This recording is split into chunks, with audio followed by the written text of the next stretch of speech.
একজন নারী একই সাথে কেন 3-4টে পুরুষকে বিবাহ করতে পারে না, কিন্তু একজন পুরুষ সে চাইলেই 3-4টে বিবাহ একই সাথে করতে পারে?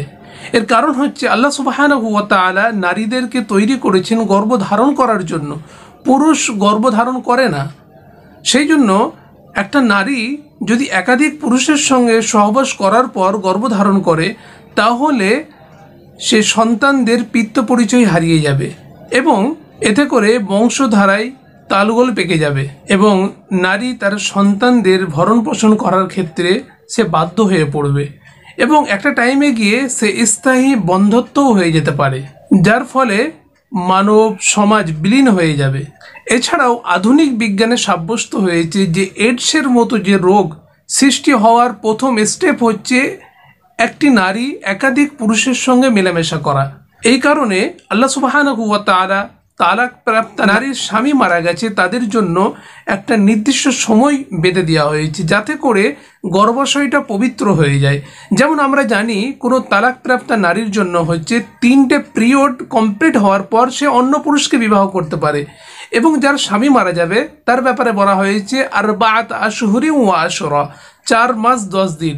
এই 4 মাস 10 দিন সেই জায়গায় কোনো ধরনের অন্য পানি প্রবেশ করবে না, ওই জায়গাটা সম্পূর্ণ পবিত্র যাতে থাকতে পারে, অন্য কারোর পানি না পড়ে। আল্লাহ সুবহানাহু ওয়া তাআলা এই সিস্টেমটাকে তৈরি করেছে যাতে করে পূর্বের যে বীর্য গর্ভাশয়ে ছিল সেইখান থেকে যেন পরিপূর্ণভাবে মুক্ত হওয়া যায়। বিষয়টা আরেকটু পরিষ্কারভাবে বোঝার চেষ্টা করুন।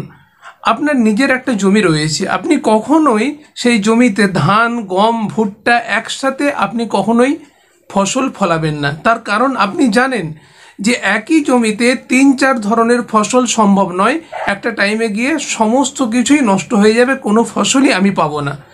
ঠিক অনুরূপভাবে আল্লাহ সুবহানাহু ওয়া তাআলা তিনি বলছেন আলাইসাল্লাহু বিআহকামিল হাকিমিন, আমি কি সমস্ত বিচারকদের মধ্যে শ্রেষ্ঠ বিচারক নয়? এই জন্যে আল্লাহ রাব্বুল আলামিন এই সিস্টেমটাকে তৈরি করেছে যাতে করে একজনের সঙ্গে আরেকজন মিশে না যায়। একটা ফসলের সঙ্গে আরেকটা ফসল মিশে গেলে যেমন সেইখানে ফসল তৈরি করতে সমস্যা হবে, এমনকি ওই জমি থেকে ফসল হওয়াও বন্ধ হয়ে যাবে। তার কারণ হচ্ছে একই স্থানের মধ্যে বিভিন্ন ধরনের বীজ পড়ার কারণ। আশা করি আপনারা বুঝতে পারলেন আল্লাহ সুবহানাহু ওয়া তাআলার হুকুম যেটা, সেটা সম্পূর্ণ সায়েন্টিফিকভাবে আমাদের সাথে আজ মিলে যাচ্ছে। ভালো থাকবেন। কোনো কিছু জানার থাকলে অবশ্যই আপনারা কমেন্টে জানাতে পারেন।